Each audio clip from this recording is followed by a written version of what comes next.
بسم الله الرحمن الرحيم. عن أبي بكر الصديق رضي الله تعالى عنه قال قال رسول الله صلى الله تعالى عليه وسلم: إن الناس إذا رأوا الظالم فلم يأخذوا على يديه أوشك أن يعمهم الله بعقاب منه. رواہ ترمذی۔ نبی کریم صلی اللہ علیہ وسلم نے ارشاد فرمایا، جب لوگ ظالم کو ظلم کرتا ہوا دیکھیں لیکن اس کا ہاتھ نہ پکڑیں، یعنی اس کو ظلم کرنے سے نہ روکیں، تو قریب ہے کہ اللہ کی طرف سے عمومی عذاب لوگوں پر آ جائے۔ دوستو، اگر کسی جگہ ظلم ہو رہا ہے تو اس ظلم کو روکنا مسلمانوں کی ذمہ داریوں میں شامل ہے، جیسا کہ اس روایت میں معلوم ہو رہا ہے، اور وہ ذمہ داری اس کی درجہ بندی ہے۔ نبی کریم صلی اللہ علیہ وسلم نے درجات بیان کیے ہیں کہ کس کے ذمے کتنا کام ہے۔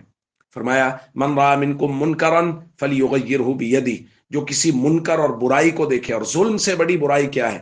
اس سے بڑی برائی کیا ہے کہ چھوٹے چھوٹے معصوم بچوں کے چیتھڑے اڑ رہے ہیں؟ اس سے بڑی برائی کیا ہے کہ بلا تفریق عوام پر بمباریاں کی جا رہی ہیں اور ان کو ذبح کیا جا رہا ہے؟ اس سے بڑا اور منکر کیا ہوگا؟ تو فرمایا، جو منکر کو دیکھے سب سے پہلا درجہ ہے فلیغیرہ بیدہ، اپنے ہاتھ سے اس کو روکے۔ وَإِن لَّمْ يَسْتَطِعْ فَبِلِسَانِهِ، ہاتھ سے نہیں روک سکتا، نہیں جا سکتا، تو اپنی زبان سے آواز حق بلند کرے، مظلوموں کی آواز بنے، مظلوموں کے حق میں آواز بلند کرے۔ اور فرمایا، اگر یہ بھی نہیں کر سکتا فَإِن لَّمْ يَسْتَطِعْ فَبِقَلْبِهِ، تو پھر دل سے برا جانے کہ یہ جو ہو رہا ہے بہت برا ہو رہا ہے۔ اور فرمایا، ذَلِكَ ضَعْفُ الْإِيمَانِ، یہ ایمان کا سب سے کمزور درجہ ہے۔ اس وقت جو غزہ اور فلسطین کے حالات ہیں، اور امت مسلمہ میں جو ایک بے حسی ہے، اور امت مسلمہ جو اس حوالے سے ایک بہت بڑے گناہ کا مرتکب ہو رہی ہے کہ ان کے حق میں جیسے مضبوط و مربوط آواز اٹھنی چاہیے وہ بھی نہیں اٹھ رہی، اور ان کے دشمنوں کا، ان کی پروڈکٹ کا بائیکاٹ بھی نہیں ہو رہا، تو پوری امت مسلمہ اس حوالے سے مجرم ہے۔